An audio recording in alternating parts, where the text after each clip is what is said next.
Lamarannya ditolak karena miskin. Ucapan pemuda ini membuat orang tua si gadis merinding. Begini ceritanya. Sang gadis adalah seseorang yang telah disukainya sejak masih di bangku SMA. Namun karena hanya sebatas bersahabat, tidak ada ikatan apapun.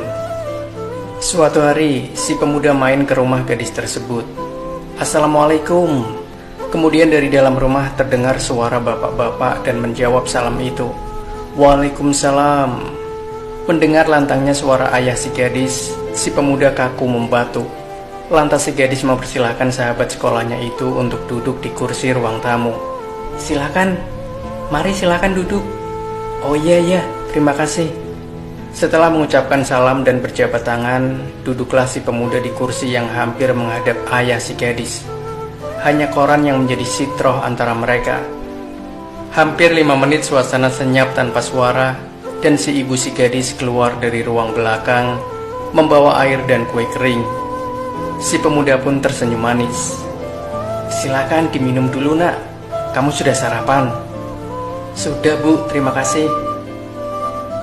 "Kamu ini malu-malu segala dengan kami." "Saya hanya segan, Bu."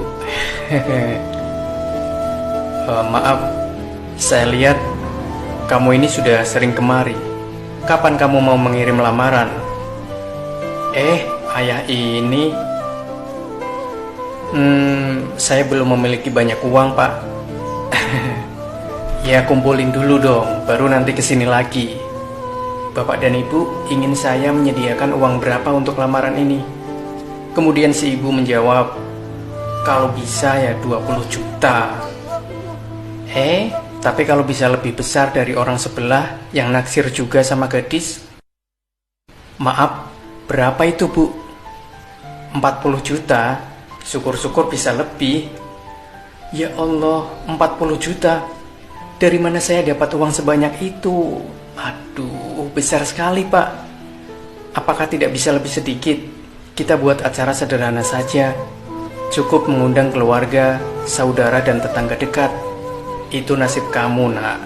Kamu yang akan menikahi anak kami. Lagi pula dialah satu-satunya anak perempuan kami." Si pemuda pun hampir hilang akal ketika disebutkan harga si gadis itu. Dan si pemuda mencoba kembali berdiskusi dengan orang tua gadis pujaan hatinya. "Boleh saya bertanya lagi? Apakah anak Bapak pandai memasak?" Boro-boro. Bangun tidur saja jam 10 lebih. Bukan bangun pagi lagi itu. Habis bangun terus langsung makan siang. Kemudian si ibu ikut menimpali omongan bapak tersebut. Apa sih ayahnya ini?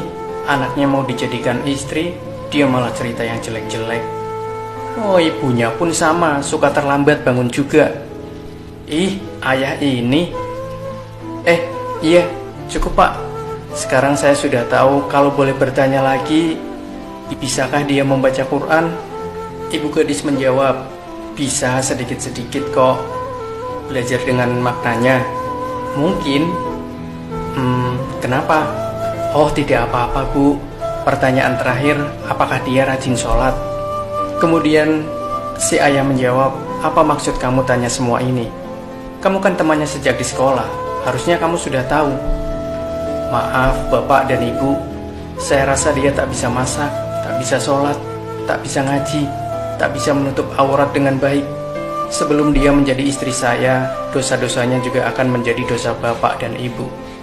Kecuali dia habis Quran 30 juz dalam kepala, pandai menjaga aurat, diri dan batasan-batasan agamanya. Barulah dengan mahar 100 juta pun saya usahakan untuk membayar. Tapi jika segala sesuatunya tidak harus dibayar mahal, mengapa harus dipaksakan untuk dibayar mahal? Seperti halnya mahar. Sebab sebaik-baik pernikahan adalah serendah-rendah mahar. Mata ayah si gadis direnung tajam oleh mata ibu si gadis. Keduanya diam tanpa suara. Sekarang ketiganya menundukkan kepala. Memang sebagian adat menjadikan anak perempuan untuk dijadikan objek pemuas hati, menunjukkan kekayaan, dan bermegah-megah dengan apa yang ada, terutama pada pernikahan. Adat budaya memang kerap mengalahkan perkara agama. Para orang tua membiarkan bahkan menginginkan anak perempuan dihias dan dibuat pertunjukan di muka umum. Sedangkan pada saat akad telah dilafaz oleh suami, segala dosa anak perempuan sudah mulai ditanggung oleh si suami. Kemudian ayah gadis tersebut menjawab, "Aku hanya ingin anakku bahagia dengan merasakan sedikit kemewahan. Hal seperti itu kan hanya terjadi sekali seumur hidup. Bapak ingin anak bapak merasakan kemewahan. Tentulah kami berdua pun turut gembira." Sungguh demikian. Boleh saya sambung lagi? Bapak, ibu, saya bukanlah siapa-siapa. Sekarang dosa anak bapak, bapak juga yang tanggung. Esok lusa setelah akad nikah, terus dosa dia saya yang tanggung. Belum lagi pasti bapak dan ibu ingin kami bersanding lama di pelaminan yang megah. Anak ibu dirias dengan riasan secantik-cantiknya, dengan make up dan baju paling mahal, di hadapan ratusan undangan agar kami terlihat mewah pula. Selain setiap mata yang memandang kami akan mendapat dosa, apakah begitu penting hal tersebut jika dalam kehidupan sehari-hari kita malah berusaha untuk hidup sesederhana mungkin tanpa berlebih-lebihan? Ibu si gadis segera mengambil langkah mudah dengan menarik diri dari pembicaraan itu. Si ibu tahu si pemuda berbicara menggunakan fakta Islam, dan tidak mungkin ibu si gadis dapat melawan kata si pemuda itu. Kemudian si ayah menjawab, "Kamu mau berbicara mengajari masalah agama di depan kami?" Maaf pak, bukan saya hendak berbicara atau mengajari masalah agama. Tapi itulah hakikat. Terkadang kita terlalu memandang pada adat sampai lupa agama. Sudahlah, kamu sediakan 40 juta, kemudian kita bicarakan lebih lanjut. Kalau tidak ada, kamu tak bisa menikahi anakku. Akhirnya si pemuda menjawab, "Semakin lamalah hal itu. Mungkin di umur saya 30 atau lebih, saya baru bisa mengumpulkan uang tersebut dan bisa masuk meminang anak bapak. Baiklah, kalau memang bapak berharap tetap demikian, maka izinkan saya berzina dengan anak bapak." Mendengar ucapan lantang pemuda itu, sang ayah pun berang dan terlihat ingin menempeleng muka pemuda tersebut. "Hei, kamu sudah keterlaluan. Jaga baik-baik mulut kamu itu. Dengar dulu penjelasan saya, Pak. Apa Bapak tahu alasan orang berzina dan banyak orang memiliki anak di luar nikah? Sebab salah satunya hal seperti inilah, Pak. Selalu saja orang tua perempuan menempatkan puluhan juta rupiah untuk mahar, harus menunggu si pria mempunyai pekerjaan dengan gaji begitu tinggi, sampai pihak pria terpaksa menunda keinginan untuk menikah. Tetapi cinta dan nafsu kalau tidak diwadahi dengan baik, setan yang jadi pihak ketiga untuk menyesatkan manusia. Terlebih di zaman seperti ini yang cobaan dan kondisinya tidak seperti zaman bapak dan ibu dulu. Akhirnya mereka mengambil jalan pintas, memuaskan nafsu serakah dengan berzina. Pertama memang hal yang ringan-ringan dulu, Pak. Pegang-pegangan tangan, saling memeluk dan sebagainya. Tapi semakin lama akan menjadi hal berat. Yang berat-berat itu Bapak sendiri pun bisa membayangkan. Lantas apa kaitan kamu dengan hendak berzina pula? Begini logikanya. Sepertinya yang terjadi dengan anak-anak lainnya. Bapak tidak memberi izin kami menikah sekarang, biar ada berpuluh juta uang dulu baru bisa menikah. Kami hendak melepaskan nafsu bagaimana, Pak? Setiap harinya kami mengenal lebih dekat dan semakin dewasa. Dia meminta saya bersilaturahmi ke sini menemui bapak dan ibu. Sebenarnya dalam hati kami sudah ada perasaan, namun kami senantiasa menjaganya hingga halal itu tiba. Susah, Pak, menjaga perasaan itu. Jika memang bapak meminta uang segitu, maka dengan rendah hati saya meminta izin pada bapak untuk berzina dengan anak bapak. Terlepas apakah yang penting bapak tahu saya dan dia hendak berzina. Sebab rata-rata orang yang berzina itu orang tua tidak tahu, Pak. Tidak. Kelihatannya pemuda-pemudi zaman sekarang biasa-biasa saja, padahal sebenarnya sudah pernah bahkan sering berzina. Ironisnya, banyak orang menganggap hal itu tidak tabu lagi. Berzina bukan saja hal yang saja.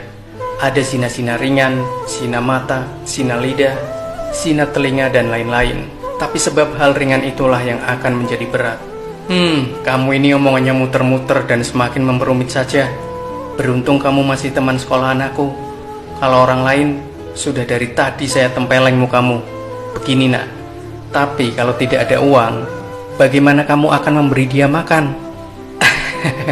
Bapak, lupakah Bapak dengan apa yang telah Allah pesankan pada kita?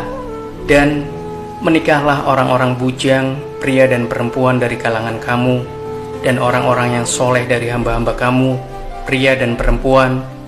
Jika mereka miskin, Allah akan memampukan mereka. Sesungguhnya karunia Allah maha luas, rahmat dan karunia-Nya lagi maha mengetahui. Quran Surat An-Nur ayat 32. Apakah kita tak yakin dengan apa yang Allah janjikan? Bapak dan ibu juga pernahlah menjadi muda. Masalah datangnya harta, selagi kita terus berusaha, itu adalah rahmat-Nya yang sudah ditakdirkan pada tiap-tiap hambanya. Lagi pula Pak, kalau makan dan minum itu insya Allah saya sanggup untuk memberikannya. Tempat tinggal bisa kita bicarakan lagi. Kalau hal ini bisa menghalangi kami dari melakukan dosa dan sia-sia, apakah tidak lebih baik disegerakan? Bapak pun tak mau hal-hal tidak diinginkan terjadi. Bapak si gadis diam tanpa kata, merenung kata-kata si pemuda, berusaha memikirkan cara untuk mematahkan kata-kata si pemuda.